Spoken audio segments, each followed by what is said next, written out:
টাটকা মাছের সন্ধানে ভালুকা মাছের আড়ত। আসসালামু আলাইকুম, কেমন আছেন? আশা করি সবাই ভালো আছেন। ভোরের আলো ঠিকমতো ফোটার আগেই শুরু হয়ে যায় এই জায়গার প্রাণচাঞ্চল্য। চারপাশে হালকা কুয়াশা, ভেজা মাটির গন্ধ আর নদী ও সমুদ্রের লবণযুক্ত কাঁচা মাছের পরিচিত ঘ্রাণ। বন্ধুরা, বলতেছিলাম ভালুকা সকালবেলার মাছের আড়ত সম্পর্কে। আপনারা জানেন এই আড়তটি কোথায়? এটি বাংলাদেশের ময়মনসিংহ বিভাগের ভালুকা থানায় অবস্থিত। ভোরের আলো ফোটার আগেই শুরু হয়ে যায় এখানকার কর্মব্যস্ত মানুষের দৈনন্দিন জীবন ধারার একটি সূচনা। বাংলাদেশের বিভিন্ন প্রান্ত থেকে ছুটে আসা পাইকার যারা মাছ নিয়ে আসে এই সকালবেলা আড়তে। তাছাড়া স্থানীয় ফিশারিজ থেকে অনেক মাছ নিয়ে আসে এই আড়তে।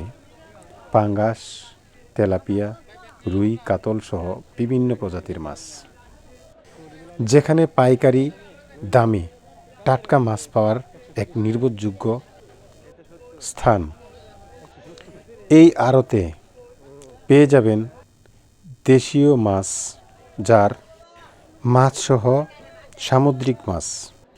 এখান থেকে খুচরা বিক্রেতাগণ মাছ কিনে নিয়ে ভালুকা সহ বিভিন্ন বাজারে বাজারজাত এবং বিক্রির কাজে নিয়োজিত থাকে।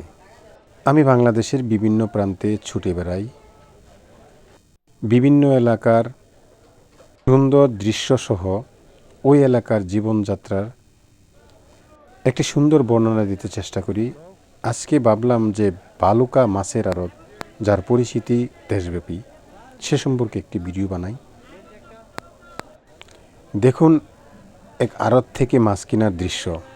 পাঙ্গাস একেবারে তাজা, রাত্রে হয়তো সম্ভবত এই মাছগুলি ধরে এখানে নিয়ে আসছে। আর এই তাজা মাছগুলি আমরা পাইকারি দামে কিনতে পাচ্ছি। যেখানে খুচরা মূল্যে কিনতে গেলে 200-র উপর লাগে, এখানে 150 থেকে 60 টাকার মধ্যে কেজি ধরে মাছ পেতে পারি। এখানে মাছ কেনা বেচার কাজে ব্যস্ত থাকা মানুষের পাশাপাশি রিক্সা, ভ্যান সহ বিভিন্ন শ্রমজীবী মানুষ তাদের রুজি রোজগার করে খাবার খেতে পারে। এটি ছোট মাছের বাজার, যেখানে তাজা মাছ সকালবেলা, এখন সময় বাজতেছে 6:30, সকালবেলা আসলাম আর এই মাছের আড়ত ঘুরে দেখলাম। বন্ধুরা, কেমন লাগলো এই ভিডিওটি? একটি ব্যতিক্রম ধর্মী ভিডিও আপনাদের কাছে আমি উপস্থাপন করলাম। আশা রাখছি ভিডিওটি ভালো লেগেছে। সবাই আমার এই চ্যানেলটি সাবস্ক্রাইব করবেন, আমার সুন্দর সুন্দর ভিডিওগুলি আপনারা দেখবেন।